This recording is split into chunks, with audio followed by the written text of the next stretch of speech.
Welcome to the Economy Magazine. I'm Benjamin Chang Alfares with the top economic reports coming up today. Stress test reveals more European banks prepared for crisis. And Britain gets a head start on IT training in schools. First, the headlines. More than 80 countries signed up to a deal which could help end banking secrecy in the global battle against tax evasion and fraud.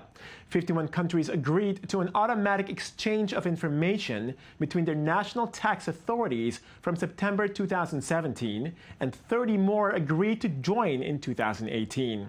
$7.4 trillion is stashed away in tax havens, depriving authorities all over the world of around $164 billion in revenue each year. But the deal leaves many loopholes, as countries can decide on a case-by-case basis which information will be automatically exchanged.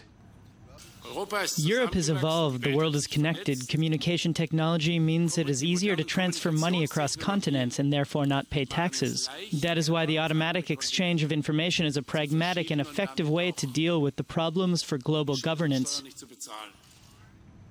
The UN called on governments to deliver on their pledges in the fight against the Ebola epidemic. U.S. Ambassador to the United Nations, Samantha Power, said on Wednesday, no work on earth is more important at the moment than fighting the disease.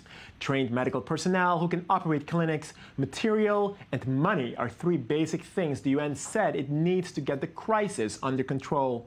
The Ebola outbreak has killed nearly 5,000 people since March, the vast majority in West Africa. There is a need for far more commitments and far more deliveries upon commitments in order to bend the curve. The number of billionaires in the world has more than doubled since the global financial crisis, according to a new report by development charity Oxfam. The report said that in countries in all four corners of the globe, a wealthy minority are taking an ever-increasing share of their nation's income. At the start of 2014, Oxfam calculated that the richest 85 people on the planet owned as much as the poorest half of humanity. According to the report, a 1.5% tax on the wealth of the world's billionaires following the financial crisis could have saved 23 million lives in the poorest 49 countries by giving them cash to invest in healthcare. So the cost of this, the risks around allowing inequality to continue in the way it is and allowing this gap to continue growing are hugely significant, and they are going to have massive political downsides as well. So if you look at the evidence in the report that we're releasing, we talk about how actually high inequality is bad for the economy. Ukraine and Russia bargained late into the night on Wednesday regarding the renewal of gas supplies to Kiev, but failed to reach an agreement.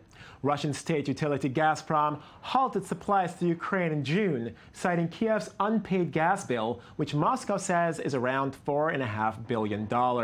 For months, the gas cutoff has had little impact, but pressure is mounting for a deal as temperatures start to drop below freezing. Russia provides around 1/3 of the European Union's gas, roughly half of which is pumped via Ukraine. Ukraine, in turn, relies on Russia for around 50% of its own gas, and despite storage, has a winter shortfall of up to 4 billion cubic meters.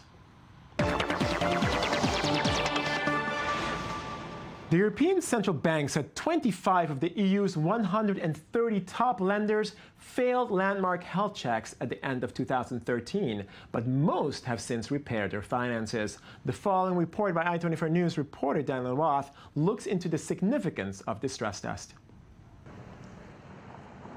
25 European banks failed a stress test set up by the European Banking Authority in cooperation with the European Central Bank to see how prepared banks are for a future crisis. The test, using numbers up to the end of 2013, led to market positivity in many cases, as the low number of fails out of 130 total banks tested led to a bump up in investor confidence. The worst case was in Italy, where 9 banks failed the test, which only passed institutions with higher than 5.5% common equity of risk-weighted assets. But apparently 5 of those banks would have passed if numbers into 2014 were used. Indeed, one reason markets reacted well to the news is that 12 of the failing banks on the test would have passed using up-to-date numbers.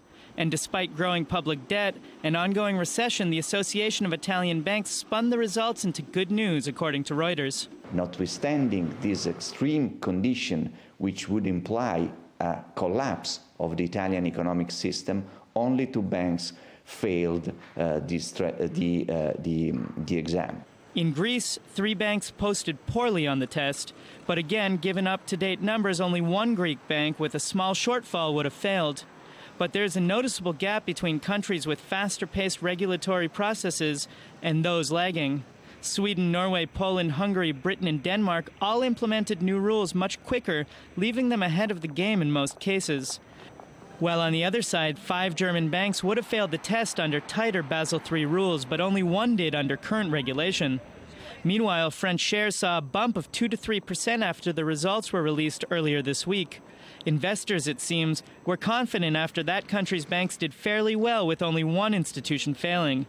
The stress test seems to have let some stress go. Today we can say that after these stress tests that there are no more phantom banks in Europe. The whole of the banking sector is under control. And based on that, I think an international investor looking at the European banking sector will be reassured. Still, despite the sigh of relief from across Europe, the number of fails goes up by 11 if taking into account those tighter Basel III banking rules, which are only going to be fully implemented in Europe by 2019. Joining us now is Ben Maimon, Managing Director of investment management firm Clarity Capital.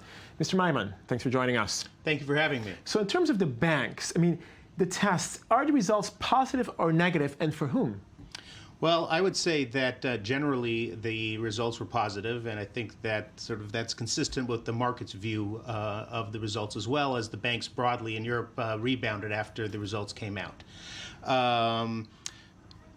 Let's consider the purpose of the tests was really to determine not only the health of the individual banks, but really of the broader system. Right. And so if we look at the results, we would say that no major bank was listed in the 25 that were found to be deficient, and which I think is the most important outcome with respect to the soundness of the system. Then, aside from that, the tests were really done as of the end of December 2013. So the results, therefore, were a bit backwards looking and don't reflect some of the improvements that have happened since then. So while 25 banks were found deficient as of the end of December 2013, right. Since then, 19 billion euros of capital has been raised. It brought it down to, I think, 13 right. banks. And there's additional capital actions that will further reduce that deficit to 4 billion from 25 billion, which is really not so significant. What exactly is the significance of this comprehensive review of the banks, and why was it done now? Why is it conducted now? So this is the 4th review since 2009. Right. I think it was done at this point. There's a couple of reasons. One is I don't think that the integrity of the past tests were enough to provide confidence in the system, and then that they said banks failed, and then they continued to have to raise capital. Right. So, and the other thing is that in Europe there's a new banking authority, the European Banking Authority, that's taken over oversight of the banks, and that's happening this year. So what we're trying to do, I think, is establish that in fact the banking system is stable, so that it can regain the confidence of the public and investors in the system. Okay. On the topic of confidence of the investors and the public in general, how has the public's faith in the banking system been hurt since the financial crisis? We've seen all kinds of headlines regarding litigation charges on one hand, fraudulent mortgages on the other hand. How has the public's faith really been hurt, and how can it be rectified? Right. So I would say certainly, I think we all would know and agree that the public's faith in the banking system was shaken by the results of 2008, and the direct result of that was additional oversight and regulation that was intended to and will most likely reduce the risks to the banking system, and those include the 2 major ways that's done is one through the additional capital requirements, and also getting rid of some businesses that are perceived to be riskier. But now, and so that will restore, I think, the public interest. But we have to consider it as well from the investor perspective. And there, it's a little bit different take in that in the past, banks were valued based on their perceived profitability and stability. But I would make the case that largely over a cycle, the way that was interpreted in the market really ignored some of these types of tail risks or large risks that we experienced in 2008. So now we look forward and we say, okay, one bank now, as a result of having to maintain higher capital or being out of some of the more profitable, maybe possibly riskier businesses, now the profitability of the banks is likely to be lower than it was in the prior cycle. Right. And if the banks were appropriately, I would say they might were not appropriately valued in the past for those risks, but now certainly they're going to have a lower valuation. So we're at a point right now where we saw it today in the news also, where we have to try and evaluate and say, okay, for any given bank, when are their litigation? You brought up the issue of litigation costs. When are those litigation things going to be behind them? I suspect that's going to be soon. The bigger question relates to what's going to be the profitability of these banks going forward once they are up and running. The economy normalizes. That will take some time. And what will the profitability look like?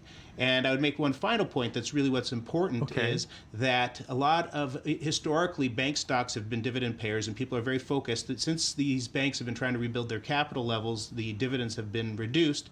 Now, going forward, the question is, well, how much profits will they be able to generate? When will they stop having to build their capital, and really what kind of dividend can they pay?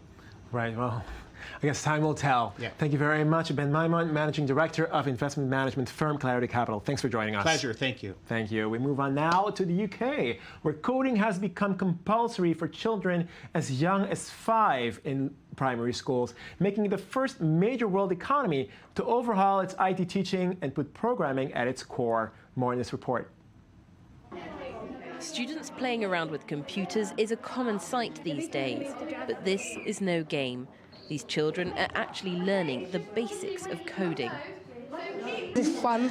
And when someone says coding, you think it's like really, really, really hard. And then you should just go up to people and say, I know how to code.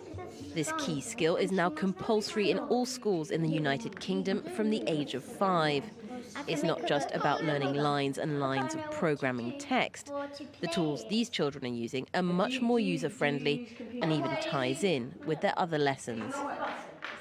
So our Year 6 children have been learning to code using a program called Scratch, and they're designing a labyrinth for the Minotaur because they're learning about ancient Greece. So, it's fantastic. Yes, it's a bit scary for teachers because it's something that they've not done in the past. But I think what we're doing here is embracing that by doing it alongside the children. We're learning with them. The government overhauled the computing curriculum after industry figures warned that children were not learning the skills they needed to compete in the 21st century. The hope is that these children will find jobs in the information technology sector worth £58 billion annually. The UK is predicted to have a deficit of 249,000 technology workers by 2020. I think that everybody sees it as a challenge. And I love Barack Obama's quote about those who out-teach us today, out-compete us tomorrow. And this is a real challenge for education globally, and we just want to make sure that Britain is doing it better, or at least as well as everybody else.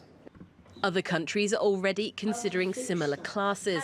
France, for example, is offering programming to primary school pupils, but as an optional extracurricular activity. Britain hopes that by making classes mandatory, they'll make sure the country doesn't become a technological dinosaur. And Daniel Roth joins us now for a look at other relevant reports in Media Watch. Daniel, I understand you have something about Twitter. Yeah, so TechCrunch has this interesting story that kind of fell through the cracks. Twitter is doing something that most companies online are not trying to do. They're trying to monetize non-users. Non-users? Non-users. So they've got about almost 300 million users that they said in third quarter that they had. These are users, active users, people who log on often. Right. They think that they can bump that number up to 600 million if they include people who search online for Twitter users, who come across a news feed and want to check it out on Twitter, but who aren't actually registered. So they think they can sort of funnel ads their way and essentially monetize people who have no choice in the matter, who just stumbled upon Twitter's website, which is a really interesting way to think about it. And we may see more and more of this kind of companies reaching out beyond even the people who are registered with them.